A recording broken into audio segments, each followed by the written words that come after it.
Everyone, how are you? I am excited to chat with you today. I'm going to give it a moment for everyone to come on live. Would love to hear what has been shaken in your world. Did you offer any Black Friday specials, Cyber Monday specials? How did that go? I'm seeing a lot of conversation on the internet about that, and there's no right or wrong way, right? We have to do what feels good for us. I'm a little bit muted today because we're having quite the storm, so I had to come into this room. So we'll deal with the lighting, but if I look like I am vanishing into the wall, that's why. So welcome everyone. I am excited to chat with you today. My name is Jennifer Longmore. If you're not familiar with me, I am founder of the #1 Akashic Record Training School. I built that to 8 figures. I only share that because I want to share with you what's possible. I'm coded to operate from the field of possibilities and the field of imagination, and to be a guide for people in helping them get crystal clear in their direction and so on. So I share that because we have all these judgments around what it looks like to be in the Healy Feely community, and how to generate income and what it means about us if we want more. And so many people, my job is to get you into the penthouse. And so many people are stuck in the lobby, which is where their mindset is, or other people's caca is, right? And they're just chasing their tail in the lobby. The lobby's fine. It's just something you want to pass through. It's not something you want to hang out in. And a lot of people, in fact, a good chunk of people are stuck in the elevator. They just don't quite let themselves rise into that penthouse and live from that place. So it's in the spirit of that I share with you, a little bit about my background and how I can support you, because I want you to feel free, really. I was journaling this morning, and I was writing a letter to money because I teach everyone how to do that, right? And I was just writing all the things I'm grateful for. And you're not any more happy or spiritual or anything not having money or having money. That's just a state of being. That's a choice. But I will say, all things being equal, having money and being happy is great. I was writing a letter to my journal this morning saying how great it feels for me to be able to nourish myself in ways that feel really good to me without me having to look at price tags. It's not hugely expensive stuff, but I can just, do online shopping for all kinds of supplements I want, or special order certain homeopathics that I like and things like that. I don't have to blink an eye. It's not that I'm irresponsible with it. I'm just in a place where I get to do that. And that wasn't always the case. For those of you that know, when I started my business, I lived on bags of oranges, or like one bag of oranges for an entire week, week after week. I think back then, I don't know, a bag of like 12 oranges was like $3.99 or something like that. $2.99, who knows, right? I didn't buy coffee. I didn't buy any new clothes for that first year. I watched everything. I tried to walk as many places as I could so I didn't burn that $2 worth of gas. I was a bit of a stickler, but I refused to go into debt in being in service to other people. I didn't want to be in servitude. I wanted to serve, but I didn't want to be in servitude. But I remember what it's like to have to, constantly check in on things and vet things through. Can I afford it?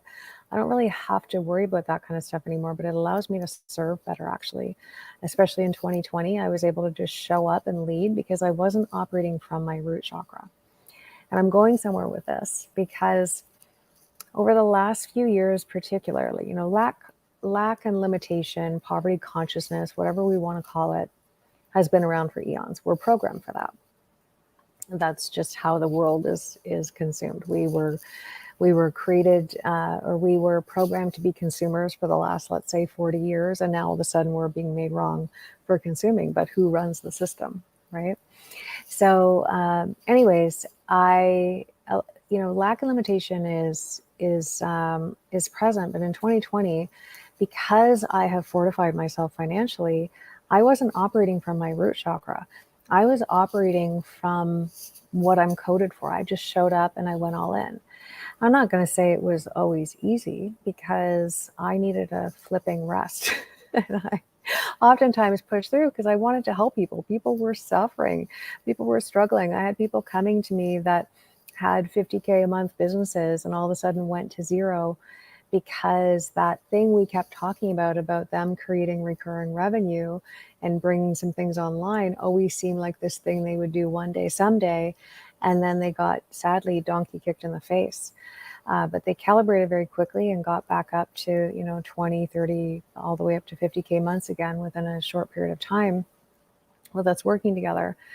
But I get it. We've had a lot going on. We have a lot of information on the world stage. And a little side note, the goal is to get our attention. It doesn't matter whether you're focusing on what these, POSs are doing, or, I might get sick and die, or anything in between. The goal is to just get your attention. Your devices are to get your attention. It's stealing your most precious commodity to get you focused on what's happening on the world stage and to hijack your attention so that you're more easily programmed. So if you take nothing else out of this, please be mindful of where you're putting your attention, understanding that it truly is your most precious commodity, especially for manifesting and especially for manifesting money. I'm going to talk about that on another day because it actually deserves a deep dive. With that being said, we have been in surge capacity for 2.5, 3 years, let's say. We have all kinds of things. We have lost relationships because of what's happening on the world stage. We have very legitimate concerns, right? We have a lot of things going on. And what's happening for people in the personal development space. So any of you that are helping people transform something, transform their body, tap into their creativity, live their purpose, grow their business, any of these things that are service-based. Here's the thing, and this is the trauma response I want to talk to you about today. If you are selling self-actualization, the top of Maslow's hierarchy of needs, if that's where you're trying to move your clients, is to live their best life ever in whatever way that you're contributing to that, directly or indirectly, but you are operating from self-preservation, that's the trauma response, the lowest level of the Maslow hierarchy of needs. Do you see why it might be challenging for you to fill your offers? When you yourself are operating, and I apologize in advance, by the way, this is like, you need this medicine today. If this applies to you, it might, taste a little bit like that really nasty cough syrup, but it's good for you. And in a few minutes, you're going to feel good, right? But this might be a little bit crunchy. Here's the thing. If you are operating from self-preservation and you're trying to sell self-actualization, it's incongruent.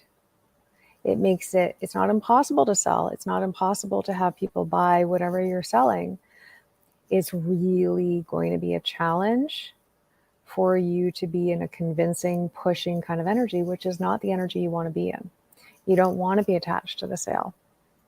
You don't want hardship, struggle, suffering, or any of those kind of things as it relates to putting out your beautiful offers, right? You're extending these offers from a place of love, from your heart space, right? And people can feel that, but then they're confused because they feel you operating from self-preservation. And they can feel this wobble in your energy field. It's really hard for them to lean in. They might read the copy and go, that sounds great, but something is preventing them from leaning in. And the trauma response is the self-preservation. So what if you stepped out of self-preservation and just started living in the question for the next few days? What else is possible, business? What else is possible, money? What else is possible, body? Whatever you want to be in. When I was stagnating, when I was stuck in the lobby of my business when I first started, and I thought that putting up a few business cards would be enough to market my business, that the clients start. As soon as I put a website up, and as soon as I put some business cards out, everyone would run. Oh my goodness, Reiki, Akashic record readings. And nobody did. And I knew what I needed to do and I wasn't doing it. I was stuck in the lobby. And then eventually I got bored with my fear. fear gets boring. It's Groundhog Day. And if you've been in self-preservation for a while, that is going to feel like Groundhog Day. It's going to be exhausting. It's going to make you less motivated to want to be creating and sharing your offers and inviting people in. Your nervous system probably isn't really going to want to receive any more people because you're guarded, right? You're closed off. So logically, we know that if we're closed off for legitimate reasons, very legitimate reasons, this isn't about making self-preservation wrong. It's a necessity. As a default, as human beings, we will tend to deviate to self-preservation, especially when we're growing. But if we're going to be contracted and guarded and have a wall up because we're not choosing to use our discernment, we just need to be in awareness. Every moment, just get curious. I wonder what else is possible. I wonder what else I can create. Get into that forward thinking instead of, what do I have to protect myself from? It's not even a fight, but for argument's sake right now, let's put you in the offense and let's have you out there creating, and creating from a place of curiosity and awe and wonder. It's the awe and wonder that shifted me in 3 months of starting my business to all of a sudden having a waiting list of clients. I was pretty gobsmacked actually at the time. But that curiosity is going to get you out of this. Your discernment, your awareness is going to get you out of this. If you truly choose to trust yourself, which you already have to do in business, we always have to trust ourselves, especially when we're investing in ourselves, right? We know that ultimately it comes down to us. So the bigger question as to why people don't invest in themselves is, do I trust myself enough to make this happen or to bring this to life or to, do my part of the heavy lifting of this? But if you really trust yourself and you're using your discernment, you don't need to be in self-preservation anymore. Your self-preservation is as a result of trauma, and it's a result of programming. And a good chunk of your trauma, I'm guessing, has come from programming. And then whatever other life events happened. And it's not to minimize those. Of course, when we have really crappy things happen, we're going to contract. In business, we need to learn how to shift and transmute that energy, because this is the thing that literally will double your income when you shift it, if not more. Your offers will all of a sudden just sell with ease. A, because you can receive more people. B, because you're not guarded. Your nervous system's happy to receive them. You're not guarded. You're not being incongruent. And most people don't want to hear that. Like, really logically, does it make sense to sell someone an offer and say, I'm going to show you how to live your best life, when you're contracted and in self-preservation? It just doesn't compute. People can like you, they can like your offer, they can like your copy, they can want to lean in. But if they're not leaning in, I'm going to invite you to check in on this. And then I'm going to invite you to find someone that can support you with moving through that place of being in self-preservation.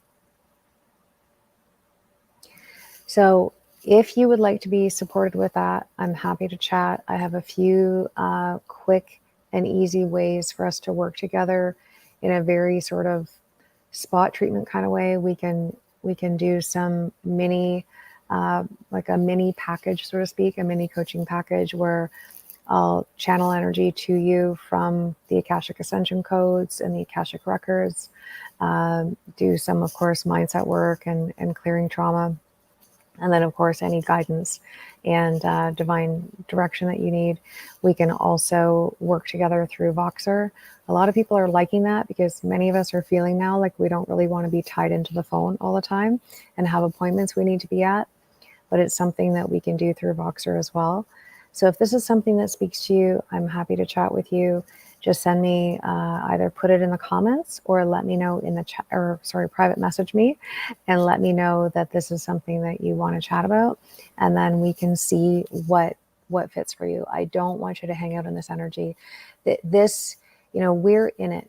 This is not going to end, the caca on the world stage, right? So at some point, we're going to have to find a way to move through self-preservation and get into that fully embodied state of being self-actualized. That's what the ascension journey is. So that's my invitation to you. I hope this helped. If it did, let me know in the comments, and I look forward to seeing you again next week. Bye for now.